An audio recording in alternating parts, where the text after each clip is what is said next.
What if everything you were taught about the origins of civilization is incomplete? History books often point to ancient Egypt as the beginning of organized society in Africa.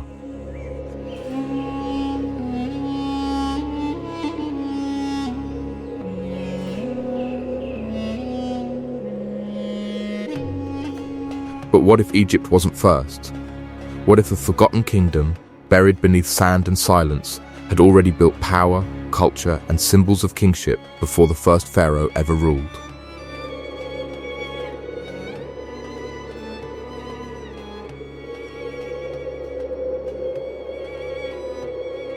This isn't speculation, it's based on real archaeological discoveries. From mysterious tombs to symbols that look strikingly familiar, evidence suggests a lost empire existed before Egypt.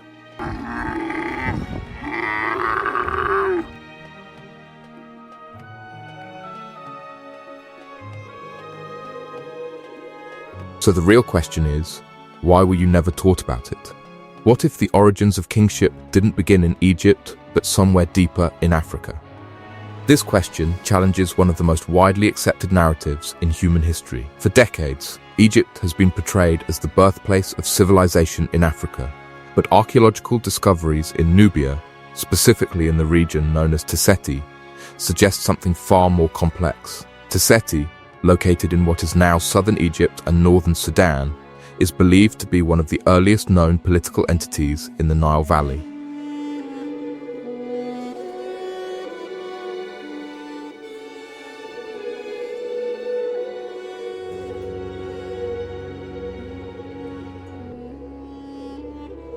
Evidence from burial sites indicates a structured society. Unlike scattered tribal communities, this region shows early signs of centralized organization, something historians traditionally credit to later Egyptian dynasties. The idea that Tacetti may have preceded Upper Egypt in developing these systems is not just controversial, it reshapes the entire timeline of civilization. If true, it means the foundation of pharaonic culture may have roots outside what we traditionally call Egypt. Yet this raises a critical question. If Tacetti was so advanced, why isn't it widely recognized in mainstream history? Why do textbooks skip over a civilization that may have laid the groundwork for one of the greatest empires ever known?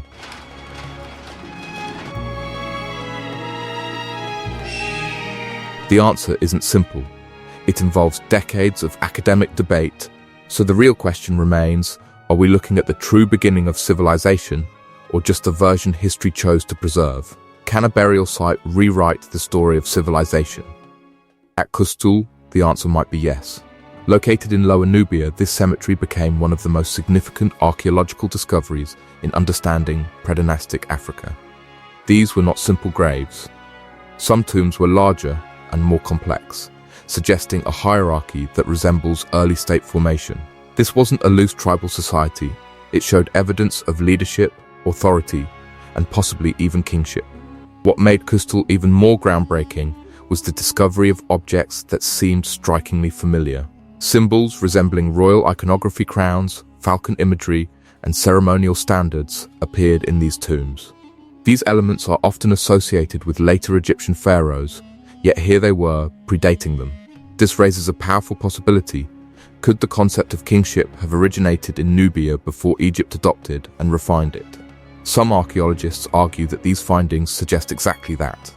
Others remain skeptical, claiming the similarities might be coincidental or part of a shared cultural evolution along the Nile.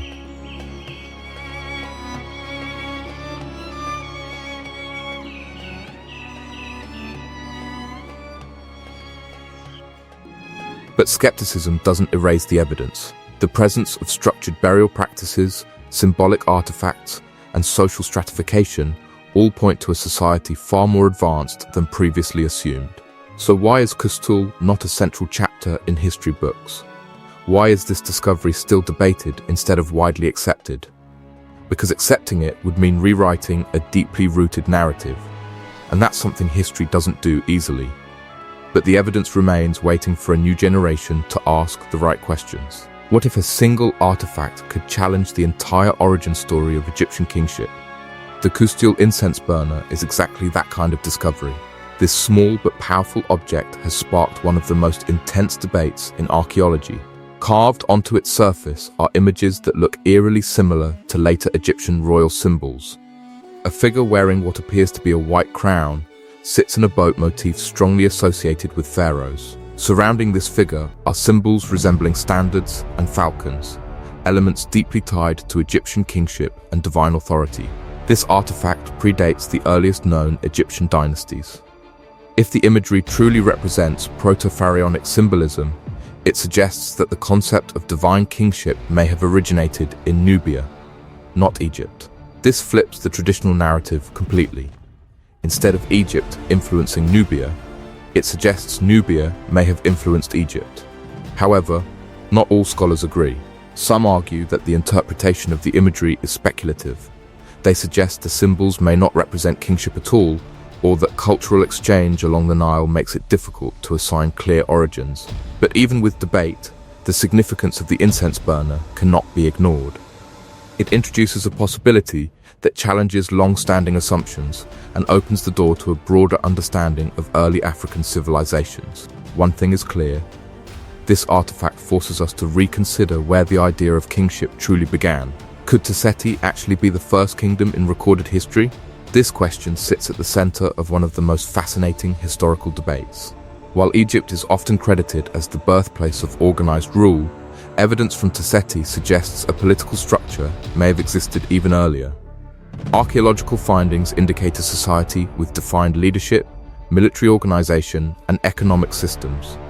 The name Tacetti itself is believed to mean land of the bow, referencing skilled archers, a sign of military identity and possibly territorial control. This is important because the presence of organized defense implies a level of statehood.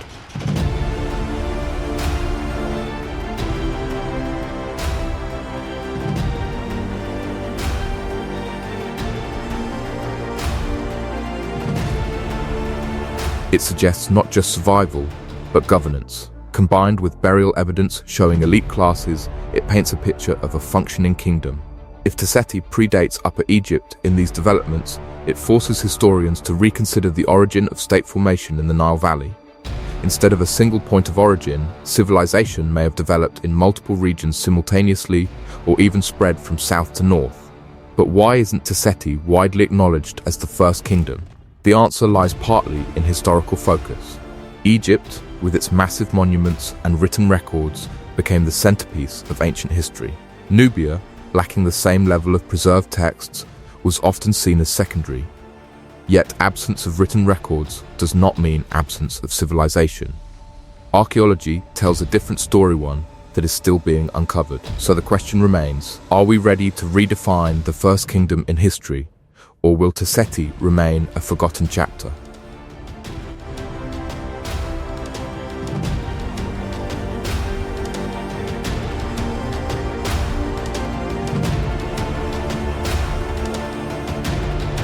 Did civilization truly begin in Africa?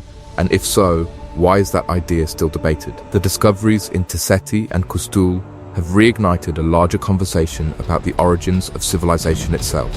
For many scholars, these findings support the idea that complex societies in Africa developed independently and earlier than traditionally acknowledged. This challenges older theories that placed the origins of advanced civilization primarily in Mesopotamia or Egypt. Instead, it suggests a more diverse and interconnected development, with African regions playing a central role. However, this perspective has not always been widely accepted. Historical biases, particularly during colonial and early academic periods, often minimized African contributions to global history. As a result, discoveries like those in Nubia were sometimes overlooked or interpreted in ways that aligned with existing narratives. Today, modern archaeology is beginning to shift that perspective. With improved dating techniques and renewed interest in African history, evidence is being re-evaluated. The idea that civilization has deep African roots is gaining traction, but it still faces resistance. Part of this resistance comes from the challenge of rewriting established timelines. Accepting earlier African civilizations requires rethinking how and where human progress began. So the question becomes, Is this debate about evidence, or is it about changing long-held beliefs? Because if the evidence continues to support early African statehood, then the story of civilization may need to be rewritten from the ground up. Why was this history ignored? Why would such a significant part of history remain hidden from mainstream education? The answer isn't as simple as missing evidence. In many cases, the evidence has been there, but it hasn't always been prioritized.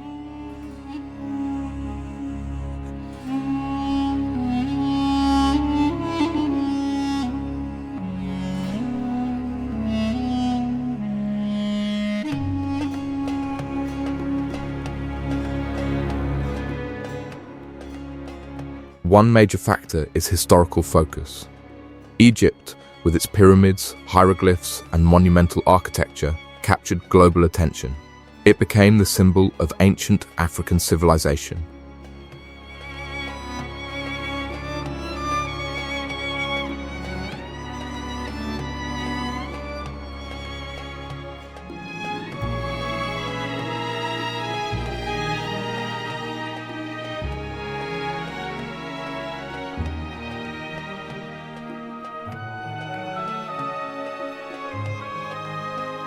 Nubia, lacking the same level of preserved written records, was often treated as a secondary culture. Another factor is academic bias. Early historians and archaeologists, particularly during colonial periods, often approached African history with preconceived notions. These biases influenced how discoveries were interpreted and which narratives were promoted. Funding and accessibility also played a role. Large-scale excavations in Nubia were limited, especially before modern archaeological methods. This meant fewer discoveries and less attention. But perhaps the most important factor is narrative inertia. Once a version of history becomes widely accepted, changing it requires overwhelming evidence and a willingness to challenge established beliefs. Today, that process is slowly happening. New research is bringing forgotten civilizations like Tacetti back into the conversation. But it's still not part of mainstream education. So the question remains, was this history truly lost, or was it simply overlooked? And more importantly, are we ready to bring it back? Was it influenced, or was it origin? Nubia and Egypt have a complicated relationship, and its comprehension is one of the keys to resolving the enigma of the ancient world. These regions were linked together by the Nile River.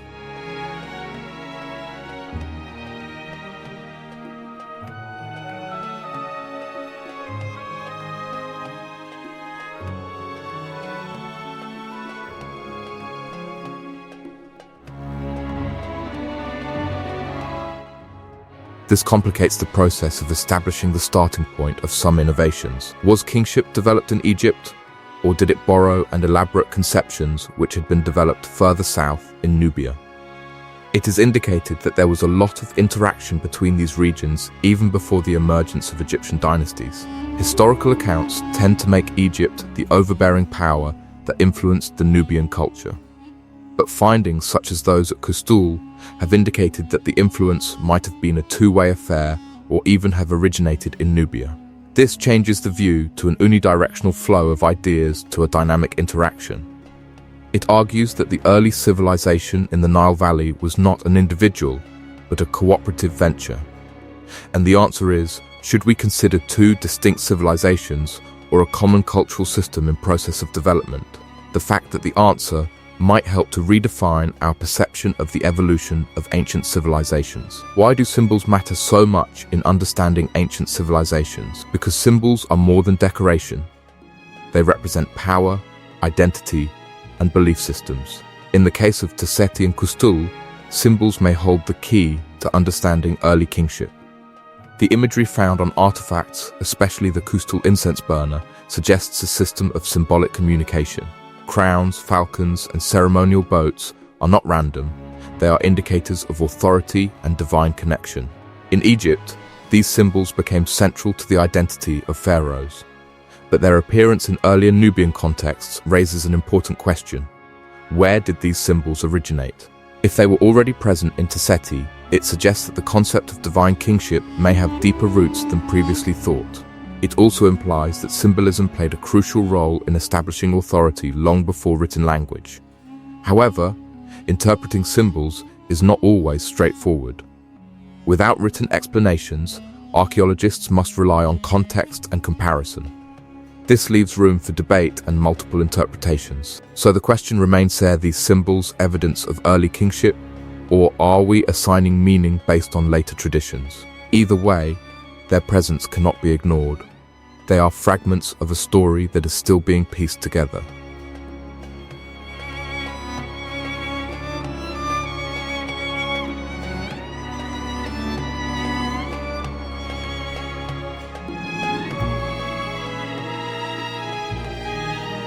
So what occurs when new facts upset established chronologies?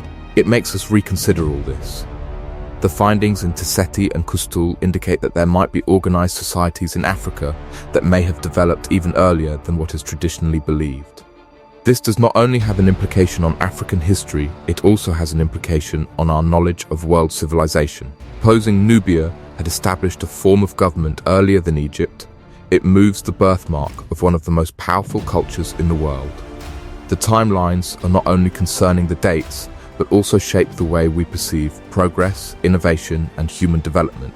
Any change implies textbook rewriting, theory reconsideration, and questioning traditionally accepted assumptions.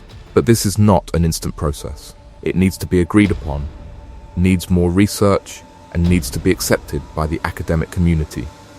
That is why, in spite of the high level of the evidence, these discoveries remain debated.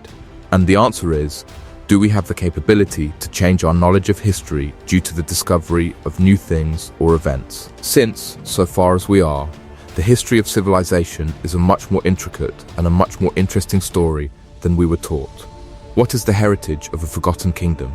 Although Tacetti may not be very well known, its influence might still be found in the subsequent civilizations. Should it have led to the advancement of kingship, symbolism, and social organization, then it can be felt extending well beyond its own day.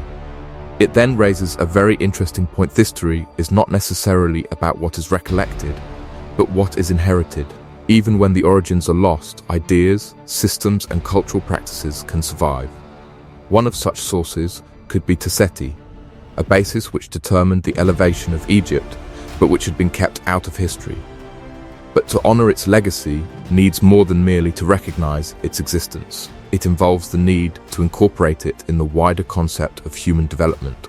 And so the last question is, will Tacetti continue to be a forgotten chapter, or will it finally find its place in history? Since the answer lies in whether we are inclined to look beyond what we were educated about and to look back at what has been overlooked. History is not fixed, it evolves with every discovery, every excavation, and every question we dare to ask. The story of Tacetti and the Qustul discoveries isn't just about a forgotten kingdom. It's about how easily entire civilizations can slip through the cracks of mainstream narratives. For decades, the idea that Egypt stood alone as the starting point of African civilization went largely unchallenged.